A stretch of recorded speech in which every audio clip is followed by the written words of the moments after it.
Hello dear students, welcome again to the tetrahedron chemistry classes. तो एक बार फिर से मैं उसी सीरीज को कंटिन्यू करने जा रहा हूँ। पॉलीमर साइंस लास्ट क्लास में हमने, आपको याद होगा, पॉलीप्रोपाइलिन किया था, उससे पहले पॉलीइथाइलिन किया था। तो डबली बॉन्डेड जितने भी विनाइल सीरीज के पॉलीमर्स हैं मैं उनको डिस्कस कर रहा हूँ इसी सीरीज में। Today we are going to discuss the PS, right, which is your polystyrene. तो यहाँ पे आप देख सकते हैं मैंने नाम लिखा है पॉलीस्टाइरीन और इसका जो एब्रिविएशन है वो पीएस है। तो आपके एग्जामिनेशन में अगर पॉलीमर का पेपर चल रहा है और वहां पे right a note on polystyrene ना लिख के पीएस लिख दिया तो आपको पता रहना चाहिए this PS is basically the abbreviation of your polystyrene. तो आपने पॉलीस्टाइरीन के बारे में लिखना है एग्जैक्टली क्योंकि शॉर्ट नोट्स के फॉर्म में ये पूछा जाता है। तो आपने यही स्लाइड ऐसे ही कॉपी करके वहां लिख देनी है जैसा कि मैंने यहाँ आपको दिखाई हुई है। समझते हैं क्या है।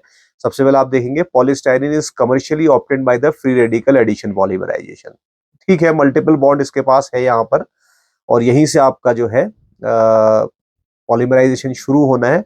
और मैं आपको बार बार बता चुका हूँ those molecules which have the multiple bonds, double या ट्रिपल बॉन्ड, वो आपके एडिशन पॉलीमराइजेशन में पार्टिसिपेट करते हैं। ठीक है, मैकेनिज्म फ्री रेडिकल रहता है ऑफ कोर्स। तो फ्री रेडिकल एडिशन पॉलीमराइजेशन से हम इसको बनाएंगे और टेक्निक उसमें सस्पेंशन पॉलीमराइजेशन या आपकी जो बल्क एक टेक्निक है वो हो सकती है। तो अभी शायद आपको नहीं पता होगा कि what is bulk polymerization, what is suspension polymerization. Basically ये मेथोडोलॉजी होती है, इसके लिए एक सेपरेट वीडियो मैं आपको बनाऊंगा। But right now you can understand in that manner ये आपका जो पॉलीस्टाइरीन है वो इस तरीके से सस्पेंशन या बल्क पॉलीमराइजेशन में बनाया जाता है। ठीक है, इसके बाद आप देख सकते हैं what is the monomer of this, क्योंकि क्वेश्चन आता ही ऐसा है, write a monomeric unit, polymeric unit, synthesis, properties and applications of the polymers. तो हमने 2 स्लाइड्स में सब कुछ ये कवर करके आपके लिए रखा है। तो स्टाइरीन का मॉलिक्यूल ये आपका है, यहाँ पे बेसिकली ये CH डबल बॉन्ड CH2 है और यहाँ का एक हाइड्रोजन हमने फिनाइल या बेंजीन रिंग से आपका रिप्लेस कर दिया है। तो ये आपका एक स्टाइरीन बन जाता है and when we polymerize this styrene, right, then we get the polystyrene. तो क्या आपका देखेंगे पॉलीमर बनता है। पॉलीमर के लिए ये बेंजीन रिंग नीचे ऐसा ही रहेगा, एज सच सस्पेंडेड ग्रुप है। ठीक है, और साथ ही साथ आप देखेंगे कि ये जो डबल बॉन्ड था, ये मैकेनिज्म देखिए मैं आप लोगों को पहले भी ना इसका बता चुका हूँ ऑलरेडी। इसके मैकेनिज्म के बारे में मैं पहले लगातार बात कर चुका हूँ, लेकिन चलिए फिर भी एक जस्ट आइडिया आपको देता हूँ। देखिए यहाँ से क्या होगा, ये डबल बॉन्ड ब्रेक होगा, एक इलेक्ट्रॉन इधर शिफ्ट होगा और एक इलेक्ट्रॉन इधर शिफ्ट होगा। तो इससे होगा क्या कि मॉलिक्यूल में बाई फंक्शनैलिटी आपकी प्रोड्यूस हो जाएगी। और आपको मालूम है कि किसी भी मॉलिक्यूल को मोनोमर की तरह काम करने के लिए जरूरी है कि वो बाई फंक्शनल हो। तो एक फंक्शनैलिटी इधर प्रोड्यूस हुई, एक फंक्शनैलिटी इधर प्रोड्यूस हुई। So from this right and polymerization will continue, from this left end your polymerization will continue, this group will remain as suspended। ये नीचे लटका रहेगा आपका इस तरीके से। और ये n आपका डिग्री ऑफ पॉलीमराइजेशन है। तो ये मोनोमरिक या स्ट्रक्चरल यूनिट है, जबकि रिपीटिंग यूनिट ये वाला है। और डिग्री ऑफ पॉलीमराइजेशन निकालने के लिए मैंने फॉर्मूला बताया है, total molecular weight of the polymer divided by the weight of the repeating unit, right, not the structure unit, I am sorry, this is the repeating unit. Okay, and this is the entire reaction. N molecules of of styrene we will take। और इसमें आप देखेंगे एक initiator आपको डालना पड़ेगा जो कि आपका एक परॉक्सी इनिशिएटर होगा, क्योंकि फ्री रेडिकल पॉलीमराइजेशन आप करवाने जा रहे हैं। देखिए अगर आप किसी को नहीं मालूम है ये होते क्या है, तो आप मेरी इसी यूट्यूब में टाइप कर लीजिए polymers by tetrahedron chemistry classes. तो वहां पे मैंने इनके मैकेनिज्म बहुत डिटेल में बताए हैं, वहां से आप समझ सकते हैं। ठीक है, तो एक इनिशिएटर यहाँ पे परऑक्साइड चाहिए, उससे आपका पॉलीमर बन के तैयार है। और पॉलीमर टाइप क्या है, एडिशन पॉलीमर टाइप है। तो ऐसा सच इसी स्लाइड को आपने लिख लेना है। ओके, इसके बाद आप देख सकते हैं प्रॉपर्टीज एंड एप्लीकेशंस क्या क्या है इसके। तो PS is the white thermoplastic material which is transparent. जो पॉलीस्टाइरीन है एक थर्मोप्लास्टिक मटेरियल है और जो कि ट्रांसपेरेंट होता है, मतलब आर पार इसमें देख सकते हैं आप। ठीक है, थर्मोप्लास्टिक का मतलब कि बार बार टेम्परेचर का एप्लीकेशन करके हम इसकी प्रोसेसिंग करके moulding remoulding again and again कर सकते हैं, क्योंकि टेम्परेचर देने पे ये सॉफ्ट हो जाएगा और ठंडा करने पे ये हार्ड हो जाएगा। तो इसकी मोल्डिंग कई बार पॉसिबल है इस केस में। ठीक है, इसके बाद दूसरा देखेंगे, due to the bulky phenyl groups in the PS this PS is amorphous और एटेक्टिक पॉलीमर। देखिए मैंने लास्ट क्लास में भी आपको टेक्टिसिटी बताया, but again those viewers who are watching this video for the first time, पहली बार अगर कोई देख रहे हैं तो उनको टेक्टिसिटी अगर पॉलीमर की नहीं पता है तो फिर से आप मेरे पॉलीमर वाले सेक्शन में टेक्टिसिटी का डिटेल लेक्चर मैंने बनाया है, वहां से आप इसको देख सकते हैं। तो ये जो फिनाइल ग्रुप रहता है बेसिकली ये इसको एटैक्टिक बनाता है। एटैक्टिक बनाने का मतलब है कि फिनाइल की पोजीशन आपकी कहीं पर भी आपकी रैंडम हो सकती है, आप उसको कभी प्रेडिक्ट नहीं कर सकते कि ये किस डायरेक्शन में आएगी। ठीक है, तो ये टैक्टिसिटी का रूल भी आपको पता होगा।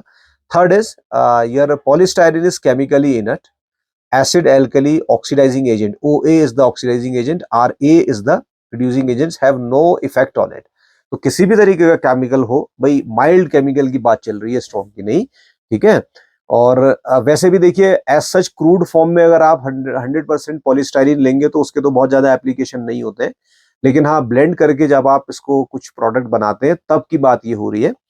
एसिड और alkali oxidizing agent, reducing agent, इस पे कोई ज्यादा इफेक्ट नहीं डालते हैं, तो केमिकली खासा इनर्ट होते हैं। तो ये उन जगहों पे इस्तेमाल किया जा सकता है पैकेजिंग इंडस्ट्रीज वगैरह में जहां पे आप पॉलीप्रोपाइलीन या पॉलीथीन यूज नहीं कर सकते, क्योंकि उनके ऊपर तो मॉइस्चर भी अटैक करता है, एसिड एल्कली ये सब अटैक करते हैं, लेकिन पॉलीस्टाइरीन इससे फ्री रहती है। ठीक है, it is soften at the low temperature, 82 से लेके 110 डिग्री तक ये आपका सॉफ्ट रहता है। But it dissolve in the organic solvents. ठीक है भाई, ऑर्गेनिक पॉलीमर है तो जितने भी ऑर्गेनिक सॉल्वेंट्स हैं तो उसमें ये घुलता हुआ नजर आ जाएगा। जैसे आप मान लीजिए बेंजीन में घुलना चाहें तो घुल जाएगा, क्योंकि उसमें ऑलरेडी बेंजीन रिंग लगा है, लाइक डिजोल्व लाइक। ठीक है, टॉलिन में घुलना चाहे तो घुल जाएगा। तो ये प्रॉपर्टीज आप याद रखेंगे। And then there comes the applications. तो इनके भी देखिए एप्लीकेशंस लगभग लगभग वैसे ही है जैसे कि आपके पॉलीप्रोपाइलीन के होते हैं।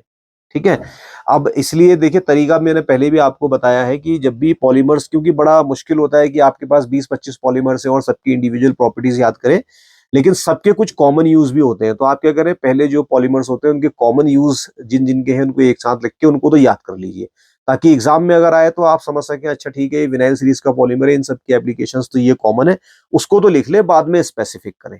ठीक है, तो आप देखेंगे ये पिक्चर में ही मैंने सब कुछ बताया है। एग की ट्रे है, पॉलीस्टाइरीन से बनाई गई है, कॉफी के मग हैं पॉलीस्टाइरीन से बने हुए हैं, और साथ ही साथ ये कंटेनर्स आप देख सकते हैं, बहुत सारे पैकेजिंग मटेरियल हैं। और या फिर जो मॉडल के कंस्ट्रक्शन किट्स होते हैं वो इससे बनाए जाते हैं। कंघी जो बाल बनाने की होती है, कोम्ब, वो खिलौने वगैरह सब इसी से बनाए जाते हैं। ठीक है, बॉटल्स, जार, बहुत सारे एप्लीकेशन जैसे कि पॉलीप्रोपाइलिन थे इसके भी हैं। तो मैंने यहाँ पे समराइज किए हैं। Used in producing toys, combs, model construction kits, और it is used in the manufacturing of the moulded containers. Moulded containers तो आप समझते ही हैं कि थर्मोप्लास्टिक है, तो बार बार मोल्ड करके कंटेनर्स इसके मोल्डेड बनाए जा सकते हैं। ठीक है, bottles, lids, jars, TV cabinets, TV के किनारे में जो कैबिनेट्स जो पैनल लगा रहता है वो, और बहुत सारे हाउस होल्ड आर्टिकल्स हैं। तो बेसिकली जो ये आपका पॉलीस्टाइरीन है, ये पॉलीस्टाइरीन जो आपका है, ये विंड चीटर्स जो आपके होते हैं, विंड चीटर्स, बाइक वगैरह में आप जाके विंड चीटर्स पहनते हैं, या आप कह सकते हैं कि वाटर प्रूफ जो आपकी जैकेट्स होती हैं वहां पर भी इसका इस्तेमाल होता है। तो कभी भी आप देखिए किसी भी अच्छे ब्रांड के उठा लीजिए, चाहे रिबॉक उठा लीजिए, चाहे एडिडास उठा लीजिए, या कोई और बड़ा ब्रांड नाइकी वगैरह उठा लीजिए, उनके विंड चीटर्स लेते हैं तो उसमें आप अगर देखेंगे कि फैब्रिक की इंफॉर्मेशन, तो उसमें लिखा रहता है polystyrene plus some others, cotton वगैरह जो भी है ब्लेंड करके बनाया जाता है। तो ये भी इसका एक इंपॉर्टेंट यूज है जो मैंने यहाँ तो मेंशन नहीं किया, लेकिन आप लोगों को ये आना चाहिए दोस्तों। ठीक है, ठीक है, तो इस पॉलीस्टाइरीन को अगर आप ऐसा जैसा मैंने लिखा हुआ है ऐसा ही याद करके अपने एग्जाम में लिखते हैं, तो आपका अगर 2.5 मार्कर का क्वेश्चन है तो पूरा का पूरा आपको जो है इसमें मार्क्स अवार्ड हो जाएंगे। ऐसा नहीं होगा कि आपके मार्क्स कट जाए। ठीक है, तो एक बहुत शॉर्ट और छोटा सा इंट्रोडक्शन ये इसका था कि आई होप ये आपके समझ में आया होगा और बड़ा क्रिस्प है, जो आपको एग्जामिनेशन के लिए काफी आपके काम आ सकता है। चलिए आज के वीडियो में मैं सिर्फ इतना ही रखता हूँ। अगले वीडियो में मैं आपको किसी अगले पॉलीमर के साथ मिलूंगा, मे बी वो पॉली एक्राइलोनाइट्राइल हो सकता है। ठीक है, तो अगर आप पहली बार वीडियो पर आए हैं तो वीडियो को लाइक करना ना भूलें, और हमारे चैनल टेट्राहेड्रॉन केमिस्ट्री क्लासेस को सब्सक्राइब भी करें और अपने दोस्तों के साथ शेयर भी करें दोस्तों। ठीक है, चलिए फिर आज के लिए इतना ही, बाय बाय, टेक केयर।